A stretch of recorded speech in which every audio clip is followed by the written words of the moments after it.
আজকে নতুন বাংলায় আপনাদের কিছু স্পেসিফিক প্রশ্নের উত্তর নিয়ে এলাম। বহু মানুষ সরকারি কর্মচারী, অবসরপ্রাপ্ত কর্মচারীরা আমাদের ফোনে জানাচ্ছেন যে টাকা সন্মবাবু ঢোকার কথা তার 1/5 SMS এসছে, বা 1/4 SMS এসছে, বা 1/10 SMS এসছে। না, এক একজনের এক এক রকম এসছে। আমরা কী করবো এখানে? সংগ্রামী যৌথ মঞ্চকে ফোন করছি, ফোন অনেক সময় বেজে যাচ্ছে। কার কাছে গেলে হিসেব করবো? এখন হয়তো আপনার বয়স হয়েছে, আপনি হয়তো ৭৬ বছর বয়স, আপনার ৭২ বছর বয়স, অথবা ৬৭ বছর বয়স, অথবা ৬৩ বছর বয়স, আপনি হয়তো দৌড়তে পারছেন না। ফলত আপনি কি করবেন, বা আপনার পরিবার কি করবেন? ফলত সেই বিষয়টা আমি সংগ্রামী যৌথ মঞ্চের আহ্বায়ক ভাস্কর সঙ্গে কথা বলছিলাম। বহু ক্ষেত্রে না, এখনও পর্যন্ত একটি ফোনও আপনাদের কাছ থেকে পাইনি যে ফোনে আপনারা বলছেন আমার যা হিসেব সেই হিসেবের সঙ্গে মিলে যাচ্ছে। তাহলে হিসেবটা কে করবেন? নির্দিষ্ট একটা প্রসিডিওর থাকা উচিত, আদালতে সেই নির্দেশ দেওয়া উচিত। সংগ্রামী যৌথ মঞ্চ সেটা নিয়ে আদালতে যাচ্ছে এবং দ্রুত তার একটা ব্যবস্থা করার চেষ্টা করছেন, আমাকে ভাস্কর ঘোষ বলেন। ১ নম্বর। দ্বিতীয় নম্বর হচ্ছে, সরকার পোষিত সংস্থা, তাদের কাছে কোনো SMS ঢোকেনি এবং তারা স্বাভাবিকভাবে তাদের আবার নতুন করে হিসেব করতে বলেছে। অর্থাৎ আলটিমেটলি দিনের শেষে টাইম কিল করে কোনো রকমের নির্বাচনটা ক্রস করে দেওয়ার এই ছকে আমরা প্রথম দিন থেকে যেটা বলছিলাম, এই প্রতারক মহিলা নবান্ন থেকে বসেই প্রতারণাটা করছেন। অর্থাৎ কোনোভাবে নির্বাচনটা ক্রস করে যাই, এই তো দিচ্ছি দেবো, এই তো হিসেব করতে বলেছি বলে ক্রস করে যাওয়া। কিন্তু হিসেব নিয়ম তো বলছে যে ইন্দু মালহোত্রার কমিটি যে রায় দিয়েছেন সেই রায়ের ভিত্তিতে প্রথম ইনস্টলমেন্ট ৩১ তারিখের মধ্যে প্রত্যেকের পেয়ে যাওয়া উচিত। দ্বিতীয়ত হচ্ছে ৬ তারিখের মধ্যে ২৫% আপনার যে পাওনা সেইটা দিয়ে দেওয়ার কথা। এখনও পর্যন্ত সেটা কিন্তু তারা করেনি, সরকার করেনি। তাহলে তো আদালত অবমাননার মামলায় যাবেন। ওনারা জানেন, এই প্রতারক সরকার এবং প্রতারক মহিলা জানেন যে আদালত অবমাননার মামলায় গেলে একটা সময় লাগবে এবং সেই সময় নির্বাচনটা ক্রস করে যাওয়া। এবং এরপরে যদি আমি কোনো কারণে ক্ষমতায় ফিরে আসছি, সরকারি কর্মচারীদের কিচ্ছু দেবো না। এটা একদম গ্যারেন্টেড, এটা নিয়ে কোনো ব্যাখ্যার দরকার নেই। আমি বলছি, আপনারা লিখে রাখুন, মমতা বন্দ্যোপাধ্যায় সরকারের ক্ষমতায় চলে এলে আপনি ১ টাকাও পাবেন না।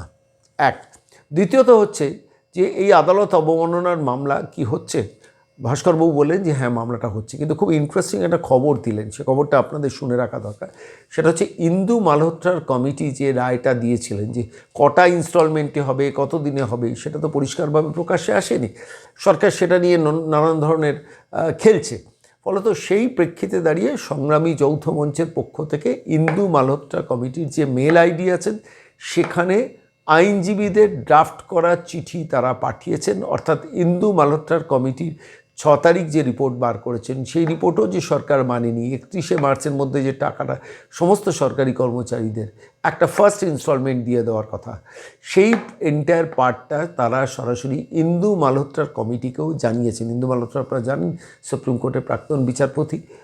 সরকারি কর্মচারীদের ADA সংক্রান্ত মামলায় ইন্দু মালহোত্রা কমিটিকে দায়িত্ব দেওয়া হয়েছিল যে পুরো ব্যাপারটা ক্যালকুলেশন করা, এবং তারা ক্যালকুলেশন করে হিসেব করে তারা পরিষ্কারভাবে কটা ইনস্টলমেন্টে দিতে হবে সরকারকে জানিয়ে দিয়েছিল। কিন্তু সরকার খেয়াল করে দেখুন সেটাকে প্রকাশ্যে আনছেন না। আমি স্বাভাবিকভাবে এইসব মূল প্রশ্নগুলো, যে তাহলে সরকারি কর্মচারীরা কি করবেন, আমি সরাসরি ভাস্করবাবুর সঙ্গে গতকাল অনেকক্ষণ কথা বলেছি। যা বলেছি, যে প্রশ্ন করেছি, যে উত্তর দিয়েছেন, এই মুহূর্তে শুনুন। নমস্কার ভাস্করবাবু, আমি সন্ময় বলছি। হ্যাঁ দাদা, নমস্কার। হ্যাঁ, বলছি বহু মানুষ, সরকারি অবসরপ্রাপ্ত কর্মচারী এবং সরকারি কর্মচারী আমাদের দফতরে ফোন করছেন, বলছেন যে যা তার পাওয়ার কথা তার থেকে অনেক অনেক কম দিচ্ছেন। এবারে এই মানুষটি একজন রিটায়ার্ড পার্সন, অবসরপ্রাপ্ত কর্মচারী, তিনি কি করে সরকারের সঙ্গে এই লড়াইটা লড়বেন? আমাকে এই প্রশ্নটা ভাবিয়েছে বলে আমি সরাসরি ভাস্করবাবু আপনাকে জিজ্ঞেস করছি। না, দেখুন, আমরা তো সকলের লড়াই লড়ছি। সুতরাং সেই মানুষগুলোর প্রতি দায়বদ্ধতার জায়গা থেকেই এতদিন পর্যন্ত এই লড়াইটা চালিয়ে নিয়ে এসেছি। তারা যেন এই কথাটুকু ভেবে না নেন যে এই যে পাওনা গন্ডার ক্ষেত্রে যে গোলমালটা এই সরকার করলো ইচ্ছাকৃতভাবে, তাদের অফিসার দিকে দিয়ে করালো, সেক্ষেত্রেও আমরা তাদের হাতকে আমরা ছেড়ে দেব, একদমই নয়। তাদের প্রত্যেকের যার যেটুকু প্রাপ্য সেইটুকু তাকে পাওয়ানোর জন্য আমরা তাদের কাছে দায়বদ্ধ। সুতরাং তাদের সাথে যে চিটিংটা হয়েছে সেইটার প্রতিকার আমরা সুপ্রিম কোর্টের যে নির্ধারিত কমিটি আছে তার কাছেও যেমন করছি, ঠিক একই রকম ভাবে আগামী শুনানিতেও আমরা এইরকম উদাহরণগুলোকে তুলে ধরবো। শুধুই একটা কথাই বলছি যে যারা যারা মনে করছেন যে তার পেনশন কম ঢুকেছে বা তার জিপিএফ অ্যাকাউন্টে টাকাটা কম গেছে, তাদেরকে রিকোয়েস্ট করছি যে আমাদের যে ইমেল আইডি আমাদের হেল্প ডেস্কের ক্ষেত্রে দেওয়া আছে, SJM, S for sun, J for jug, M for man, DA helpdesk@gmail.com, এই ইমেল আইডিতে আমাদেরকে সমস্ত তথ্য সহ মেল করে তারা জানান তাদের বেশি কত, এবং তার সাথে তাদের যে কন্ট্যাক্ট নাম্বার, সেই কন্ট্যাক্ট নাম্বারটাও মেল করে দিলে সুবিধা হয়, আমাদের পক্ষ থেকে তারা যোগাযোগ করে নেওয়া হবে। আমরা এই তথ্যগুলোকে সুপ্রিম কোর্টের সামনে আগামী শুনানিতে আমরা মানে পেশ করার চেষ্টা করব এবং বোঝানোর চেষ্টা করব যে কিভাবে মানে প্রতারণাটা নতুন করে আবার এই সরকার করেছে। না, আমার এবং প্রশ্নটা এবং আমার এবং বলুন আপনি বলুন আগে। এবং এই মানে সবগুলোকে নিয়ে এবার আগামী দিনে আবার লড়াইটা হবে, এবং এর সবকিছুর প্রতিবাদ জানিয়ে আগামী রবিবার দিন আমরা বেলা 12টার সময় হাজরা মোড়ে 12:30টার সময় হাজরা মোড়ে জমায়েত হয়ে আমরা ভবানীপুর যে বিধানসভা কেন্দ্র সেখানে মিছিলে ডাক দিয়েছি। রিকোয়েস্ট করবো যে সেখানে সকলে আসুন, না, নিজেরা না আসতে পারলে আপনার পরিবারের লোককে পাঠান। আমার প্রশ্নটা একটু খুব স্পেসিফিক, সেটা হচ্ছে ইন্ডিভিজুয়াল কেস ধরে ধরে হাজার হাজার না কয়েক লাখ কেস এরকম হবে, সমস্ত লাখ কেসগুলো কি সুপ্রিম কোর্টের তত্ত্বাবধানে নিয়ে আসবেন বা কোনো একটা প্রসিডিওর তৈরি করাতে বাধ্য করবেন আইনি পথে? হ্যাঁ, অবশ্যই, কারণ একটা ফর্মুলাতে ফেলে তো তারা অন্যায়টা করেছেন, মানে নতুন করে এআইসিপিআই কালেকশন মানে ক্যালকুলেট করেছেন, সেটাকে যেমন করানো হবে যে হ্যাঁ এআইসিপিআই মেনেই তৈরি করতে হবে, সেই ব্যাপারটাকে যেমন ঠিক করা হবে, ঠিক একই রকম ভাবে মানে কিভাবে ক্যালকুলেশন হবে সেই পার্টটাকেও আমরা সুপ্রিম কোর্টের কাছ থেকে ডিরেকশন নিয়ে আসার চেষ্টা করব। তাহলেই এই সমস্যাটা সমাধান হবে, এবং প্রত্যেকের দরকার নেই, অন্তত পক্ষে মানে 200-500 উদাহরণ যদি আমরা তুলে ধরতে পারি, একদম ক্যালকুলেট শিট করে যদি আমরা তৈরি করে দিতে পারি, তাহলেই কাজটা হয়ে যাবে। তাহলে প্রশ্নটা হচ্ছে যে যারা কম পেয়েছেন তারা কি আপনাদের মেল আইডিতে মেল করবেন? একদম একদম, তাহলে প্রত্যেকে তথ্যগুলো আমাদের কম্পাইল করতে সুবিধা হবে। আচ্ছা, মানে তাহলে কম্পাইল করতে সুবিধা হবে। আপনারা মেল আইডিতে কি সবাইকে উত্তর দিচ্ছেন মেল করলে? হ্যাঁ, আমরা চেষ্টা করছি কিছু কিছু উত্তর দেওয়ার, কিছু কিছু যখন প্রয়োজন পড়ছে আমরা এই মানে ইয়েগুলো বানাচ্ছি আর কি।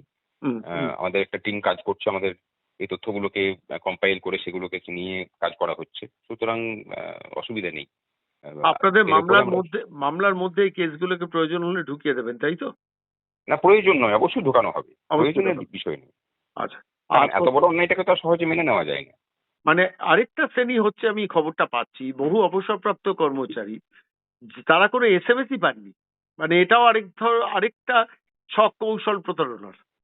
এটা ইচ্ছাকৃতভাবেই বিভিন্ন ডিপার্টমেন্টের একটা সংখ্যাকে ইচ্ছাকৃতভাবে বাদ রাখা হয়েছে, যাতে এখনই তাদেরকে দাবি দেওয়া না মেটাতে হয়, তারপরে আবার মানে ঝুট ঝামেলা করার পরে তাদের ব্যাপারটাকে রিলিজ করবে, এরকম একটা ছক তারা ভিতরে ভিতরে করে রেখেছে। সরকারের ঘরে তো তালিকা থাকে যে কারা কারা আমার অফিস থেকে রিটায়ার করেছেন, তো অবশ্যই। সেইখান থেকে মানে নাম বাদ দেওয়া মানে এর মধ্যে একটা বৃহত্তর ছক। আর হ্যাঁ, অবশ্যই। হ্যাঁ, আর তৃতীয় যে পয়েন্টটা নিয়ে আমি আপনার কাছে বলবো সেটা হচ্ছে যে সরকার পোষিত সংস্থা, স্কুল, কলেজ, পুরসভা, পঞ্চায়েত, আন্ডারটেকিং, জেলা পরিষদ, গ্রাম পঞ্চায়েত, এই পার্টটা কি দাঁড়ালো? মানে এই পার্টটাতে ওই আবার হিসেব করতে বলে কি টাইম কিল করা? একদমই, মানে এটা তাছাড়া আর অন্য কোনো অগ্রগতি হয়নি। যেভাবে HRMS পোর্টালে সমস্ত সরকারি কর্মচারীদের তথ্য থাকে, সরকার পোষিত ক্ষেত্রের কর্মচারীদেরও তথ্য IOSMS পোর্টালে ছিল, সেখান থেকে নিয়েই সমস্ত কিছু মিটিয়ে দেওয়া যেত। তারা সেটা না করে নতুন করে তথ্য সংগ্রহের মধ্যে দিয়ে সময় নষ্ট করছেন, যাতে করে এটা করতে করতে বিধানসভা ভোটটা পেরিয়ে যায়, এবং বিধানসভা ভোট পেরিয়ে গেলেই উনি কিভাবে নিজের সম্মুক্তি ধারণ করবেন সেটা তো আমরা সকলেই জানি। সুতরাং সেই প্রচেষ্টাটা করছেন, এবং সেটাকে আমরা মানে সফল হতে দেব, নাকি তার বিরুদ্ধে আমরা যে আন্দোলনের ডাক দিয়েছি সেই আন্দোলনের পথে যাব এবং সেখানে গিয়ে প্রতিকার করব, সেটা হয়তো কর্মচারীদেরকে ঠিক করতে হবে। আগামী রবিবার সেটা প্রমাণ হবে। আর এই আন্দোলনের চাপ যে অলরেডি পড়তে শুরু করেছে, সেটা আজকে ওনার জনসভা থেকে উনি যে বার্তা দিয়েছেন যে 25% মিটিয়ে দিয়েছি, শিক্ষক কর্মচারীদেরকেও মিটিয়ে দেওয়া হবে, মানে এই কথাটার মধ্যেই খুব পরিষ্কার হয়ে গেছে যে উনি এই আন্দোলনটার জন্য একটু চাপে পড়েছেন। আমি এই জায়গাটা একটু ধরতে চাইছি, সেটা হচ্ছে 31শে মার্চের মধ্যে ফার্স্ট ইনস্টলমেন্ট প্লাস 25% দিয়ে দেওয়ার কথা, অথচ সেটা তারা মানলেন না। মানে প্র্যাকটিক্যালি ছক কষেই মানুষকে আর একটু ডিলে করা এবং স্বাভাবিকভাবে আপনাদের আবার নিয়ে গিয়ে আদালতে পৌঁছানো, তারপর বললো আমরা তো কিছুটা কাজ শুরু করেছি স্যার, ইলেকশন উপলক্ষে পারিনি। মানে আমার একটা জিনিসই খালি ভাবনা, জানেন তো, এই প্রতারক মহিলা যদি কোনো কারণে নবান্নে আর ফিরে আসেন, আর কোনো সরকারি কর্মচারী কোনো অধিকার পাবেন না, কোনো ডিএ টিএ সমস্ত আটকে যাবে। 10 বছর ধরে আটকানোর চেষ্টা করেছেন, নির্বাচনের আগে এসে কিছু কিছু মানুষকে কিছু কিছু দিয়ে 100% দিয়েছি বলে গল্প বলছেন। এটা কি আপনারও মনে হয় না? মনে তো হয়, এবং সেটা তো আমরা বারবার করে বলছিও।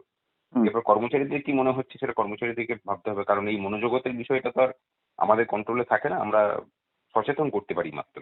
প্রত্যেক কিন্তু কর্মীর মনোজগতের দায়িত্ব নিয়ে একটা কাজ করা দরকার, এই প্রতারক মহিলাকে মস্টর থেকে সরানোর কাজটা করা দরকার। তা নাহলে কিন্তু অন্য কোনো বিকল্প নেই দাদা ভাস্করবাবু। আমি আপনাকে বারবার বলছি, আমি কত অসংখ্য কর্মচারীর, সরকারি অবসরপ্রাপ্ত কর্মচারীর ফোন ধরি, কত মানুষের ফোন ধরতে পারি না, কিন্তু যে বিপুল পরিমাণ দীর্ঘশ্বাস তারা আমাকে ফোনে প্রকাশ করেন, মানে এই যন্ত্রণা রাখার লজ্জার কোনো জায়গা নেই। যারা এখন এই প্রতারক মহিলাকে বা এই সরকারকে সামান্যতম সিম্প্যাথি দেখান, তারা কিন্তু আরো বড় ক্রিমিনাল অফেন্স করছেন এই পার্টিকুলার পার্টটা। এবং আমার বারবার মনে হয় সব থেকে বেশি সাফারার সরকারি কর্মচারীদের পাশাপাশি অবসরপ্রাপ্ত কর্মচারী এবং কন্ট্রাকচুয়াল লোক, এবং যারা চাকরি প্রার্থী, চাকরি খুঁজছেন, এই মহিলা ক্ষমতা এলে নিয়ে আর চাকরি দেবেন না, এটা যখন নিশ্চিত হয়েছে, তাই নয় কি?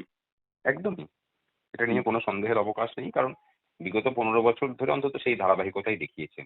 আপনি বিগত আরেকবার 15 বছরে আপনি আরেকবার মেল আইডিটা একটু আমাদের দর্শকদের অনুরোধ করছি, দর্শকদের জন্য মেল আইডিটা একটু পড়ে শোনান। SJM, S for Sun, J for Jug, M for Man, hmm SJM DA hmm Help Desk, HELPDESK hmm hmm. @gmail.com। আচ্ছা, আর যে ফোন নাম্বার একাধিক আরো দেবেন বলেছেন, অচিরেই দেবেন তো? হ্যাঁ হ্যাঁ হ্যাঁ, ওটা রেডি হয়েও গেছে। আজকে আসলে কেস কাছারির জন্য সারাদিন ব্যস্ত ছিলাম বলে ওটা মানে দেওয়া সম্ভব হয়নি, মানে প্রকাশ করে দেওয়ার কথা আছে ওটা। ঠিক আছে, অনেক ধন্যবাদ ভাস্করবাবু, অনেক ধন্যবাদ সঙ্গে থাকার জন্য। ধন্যবাদ।